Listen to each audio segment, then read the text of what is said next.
And today I want to ask you, have you been challenged by sticking to your word? Have you found yourself stuck? Have you found yourself stuck in situations that you have a hard time moving forward? Have you found yourself stuck in the same reoccurring patterns day in and day out with this dream, this vision on your heart and in your soul that you're having trouble executing? Well, welcome back, YouTube fam. And for those of you that are new here, welcome. My name is Erica Hepperly. I am your feminine lifestyle elevation and career coach. And I am here to help you turn your pain into purpose and your fear into freedom so you get to create the life of your dreams in a body you love.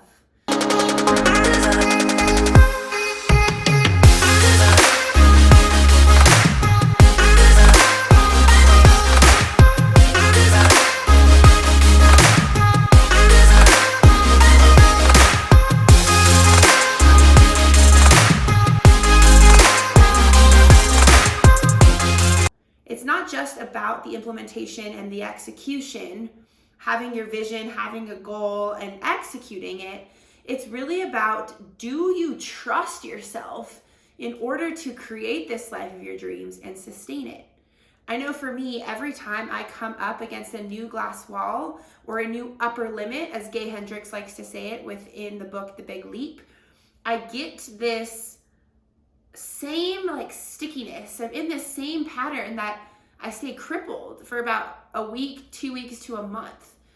And for the longest time, I couldn't really understand why. Was I afraid? Was it fear of failure, fear of success? What was the fear? And as I started to dive deeper, I realized it wasn't necessarily a fear, but a lack of trust that I had within myself. My inner child didn't trust my higher self or my adult self to really be a leader and still give the attention to my inner child. And so in Erik Erikson's psychosocial stages of development, the first stage of developmental progress is the understanding of trust versus mistrust. And how we can really see this is when we as newborns come out of the womb into the physical world, that's when we decide between ages 0 and 18 months, is it safe to be in my body and to be in this world? And a lot of ways you can tell if you're lacking trust within yourself is a lot of coping mechanisms like compulsive eating patterns, a lot of control around food. It could be a lack of trust, a feeling of not belonging. It can really be focused on places where you don't have this deep home in your physical body. And so every time I would go to an upper limit, again, like I said, I would get in this freeze mode. And as I started to explore it, I started to really break down how to build self-trust. Why is self-trust so important? It's because if you can't trust yourself to execute on a specific simple thing, how are you going to trust yourself to build this life of your dreams? The first thing I want to tap into is 5 ways in which you can start to build trust within yourself. I may throw in an extra bonus one as I intuitively record this video because you never know. But number 1 is give space to feel your emotions. A lot of times we don't trust ourselves because we don't trust what we're feeling. And when we can really start to dig into, okay, I feel anxious or I feel this umbrella of I don't know what the hell I'm feeling, we can really start to get a little bit deeper and deeper to build emotional intimacy and really start to understand our emotions, how they play out, as if you were sitting across a table at coffee with your emotions. And so how you can really start to give space to these is 1, set up a timer 3 times a day where you can ask yourself, what am I feeling? That will help you pause in the middle of your day, sit into asking yourself what I'm feeling. And your inner child will start to trust that it's getting paid attention to because you're taking the time to ask and understand what's going on. It's like you're building a partnership with a partner, right? If you never stop and ask how they're doing, they're going to think of it as a one-sided relationship. Same thing goes with you. And so from there, you can write down what you're feeling in that day and start to create an emotions log. That way you'll see what are the patterns, what are the trends, and do I even understand what I'm feeling, right? So from there, you can then start to build this emotional intimacy where you take those emotions, you act as if you're sitting across the table at coffee with that emotion, and you ask that emotion to teach you, to guide you, to help you learn more about it. From there, number 2 is I would take inventory of habits or behaviors that are amplifying mistrust.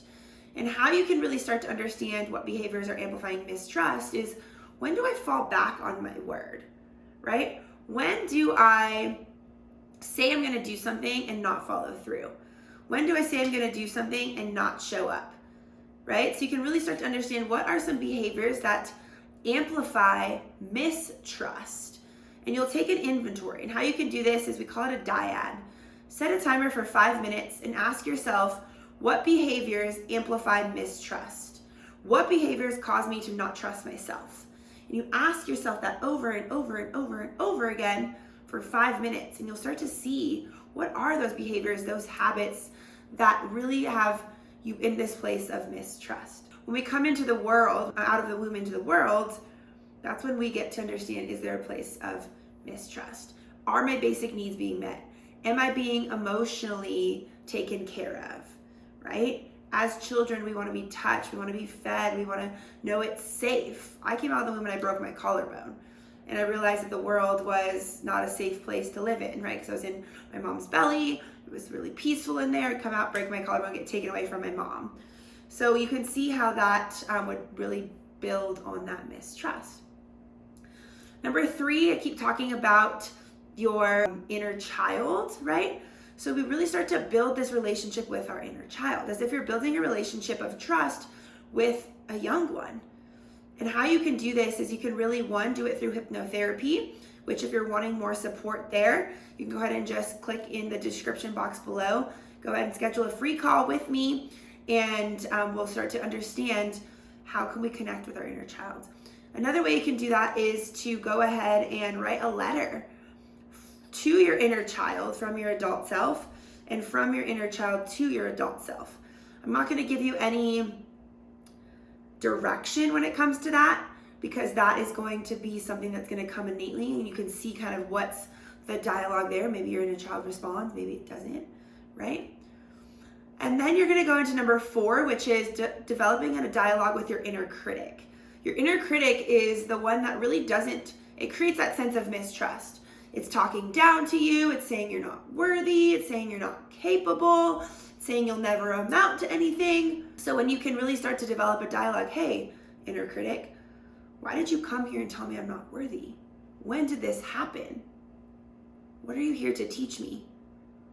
What can I do instead of you telling me I'm not worthy, instead of you telling me I'm not capable and I'll never amount to nothing? What can I do instead that will make you start to trust me? And then ask it what it wants to do instead of this inner bully or this inner critic. What can it do instead? Inner mean girl. What can it do instead? Or maybe it wants to just dance around and play and have pleasure, and wants you to stick to your word and be impeccable with your word, right? So that leads me to number 5, which is being impeccable with your word. Being impeccable with your word is a really massive way to build trust, because if you think about it, words have spelling, and the root is spell. So every time you say something out loud, you're casting a spell on your life, casting a spell on the people around you. They dive deeper into this in the 4 agreements, and it really talks about being impeccable with your word. Really building that trust by committing to something and following through. And how you can do this is really to say, not think these big lofty things that you're going to say you're going to do, but start small. For example, I'm going to go to work out 4 times this week. And then these are the days I'm going to work out, and these are the places I'm going to go to work out. And then when you wake up and you decide, maybe I'll just cancel the class, or maybe I'll just snooze and I won't go. You remind yourself that you're building trust with this child, and you've committed to being impeccable with your word. And with that, you start to build this deep trust. And then you start to amplify it. It becomes a snowball effect. And now these small goals are these big lofty goals that you're committing to, and you're being impeccable with your word. So really don't say things out loud if you're not going to be able to commit to them. So that means don't put 25 goals in when you're first starting to build trust, maybe 2 for the week, and really commit to those. And the more you can build trust with yourself, the more you can build trust with your adult self and your inner child self, the more you're able to accomplish things that you never even thought you were capable of. Those dreams, goals, and desires that seemed so far away start to get closer and closer and closer. So let's be impeccable with our word. Let's commit to it. And I'll see you next week.